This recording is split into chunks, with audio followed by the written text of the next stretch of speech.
ప్రియమైన దేవుని పిల్లలారా, ప్రభువైన యేసుక్రీస్తు వారి పేరట మీ అందరికీ వందనాలు. ప్రభువు పేరట మీ అందరికీ శుభములు, దీవెనలు కలుగునుగాక. ఈ ఉదయకాలం పరిశుద్ధ గ్రంథం నుండి దేవుని వాక్యాన్ని చదువుకుందాము. ఇర్మీయా గ్రంథము 33వ అధ్యాయము 3వ వచనం చదువుకుందాం. నాకు మొర్రపెట్టుము, నేను నీకు ఉత్తరం ఇచ్చేదను. నీవు గ్రహింపలేని గొప్ప సంగతులను, గూఢమైన సంగతులను నీకు తెలియజేయుదును. దేవుడు తన మాటలు మనందరి కొరకు దీవించునుగాక. ఆమేన్.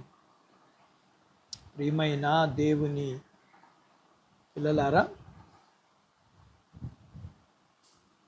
ప్రార్థన చెయ్యమని దేవుడు మనల్ని ప్రోత్సాహపరుస్తున్నాడు. ఈ ప్రార్థన గురించి కొంతమంది తప్పుగా అర్థం చేసుకుని ఇది ఒక మత కార్యక్రమము అని అంటారు. అయితే ప్రార్థన అంటే ఏమిటో వారికంటే మనకే బాగా తెలుసు.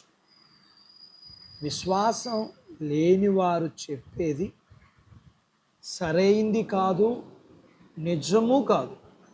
అయితే మన అనుభవం జీవము గల దేవునికి, తన పిల్లల ప్రార్థనలకు దేవుడు ఖచ్చితంగా జవాబిస్తాడు. మనము పైన చదువుకున్న లేఖనములో వాగ్దానం చేస్తున్నాం. దేవుని నామములో ప్రార్థిద్దాం. ఆయన నిజంగా మన ప్రార్థనలు ఆలకిస్తాడు. దేవుని నామములో ప్రార్థిద్దాం. ఆయన నిజంగా మన ప్రార్థనలకు జవాబిస్తాడు. చెవులు కలగజేసిన వాడు ఆలకించడా? తమ పిల్లల మీద తల్లిదండ్రులకు వాత్సల్యం పుట్టించినవాడు దేవుడు తన స్వంత కుమారులు కుమార్తెలు ప్రార్థిస్తే ఆలకించకుండా తన ప్రజలు వేదనతో విజ్ఞాపన చేసినప్పుడు దేవుడు తప్పకుండా జవాబిస్తాడు. మన నిమిత్తం దేవుడు అద్భుతాలు, ఆశ్చర్య కార్యాలు దాచి ఉంచాడు. మన కొరకు దేవుడు దాచి ఉంచిన వాటిని మనం ఎప్పుడూ చూడలేదు, వినలేదు, కలలోనైనా ఊహించలేదు. అలాంటి కార్యాలు దేవుడు మన కొరకు చేస్తాడు. అవసరమైనప్పుడు కొత్త ఆశీర్వాదాలు ఆయనే సిద్ధం చేస్తాడు. తన ప్రజలను పోషించడానికి కావలసిన వస్తువుల కోసం ఆయన భూమిని ఇంకా సముద్రమును గాలించేస్తాడు. తన ప్రజలు ఆపదలో ఉన్నప్పుడు వారికి సహాయం చేసే నిమిత్తం అవసరం అనుకుంటే పరలోకము నుండి తన దూతలను పంపిస్తాడు. మనం ఊహించనంత కృప మన ఎడల చూపించి ఆయన మనల్ని ఆశ్చర్యపరుస్తాడు.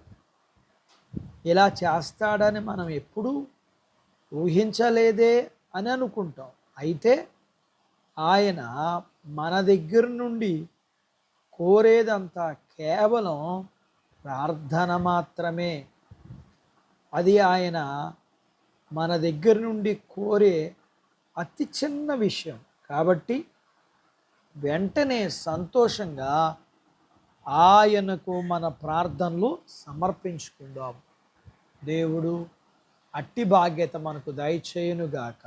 దేవుడు తన మాటలు మన కొరకు దీవించునుగాక. ఆమేన్. ప్రార్థించుకుందాము. నాతో పాటు ఏకీభవించండి. మమ్ములను మిక్కిలిగా ప్రేమించిన మా ప్రియ పరలోకపు తండ్రి, మీ పరిశుద్ధ నామమును బట్టి మీకు వందనాలు. ఈ ఉదయకాలం మీ లేఖనాన్ని మేము నేర్చుకోవడానికి సహాయం చేశారు.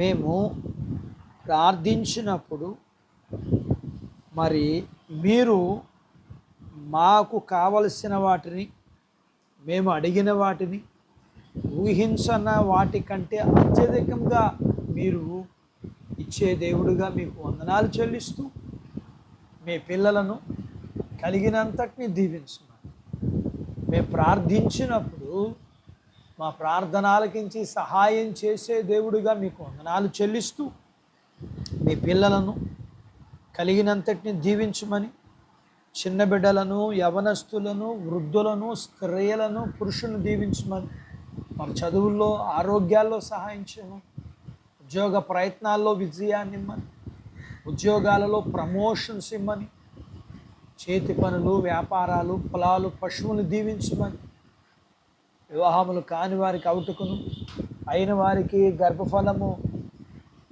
మరి లేకున్న వారికి గర్భఫలములు ఇమ్మని, గర్భఫలములు కలిగిన వారికి సుఖమైన ప్రసూతి ఇమ్మని, ప్రసూతి అయిన తల్లి పిల్లలకు ఆరోగ్యాలు ఇమ్మని, మీ పిల్లల అవసరతలు, సమస్యలు, బలహీనతలు, రుణాలు తీర్చి మీ పిల్లలను అన్ని విషయాల్లో మీరే ఆశీర్వదించమని యేసు ప్రభు వారి పేరట స్తుతించి ప్రార్థించి అడిగినవన్నీ పొందుకొని ఉన్నాము తండ్రి.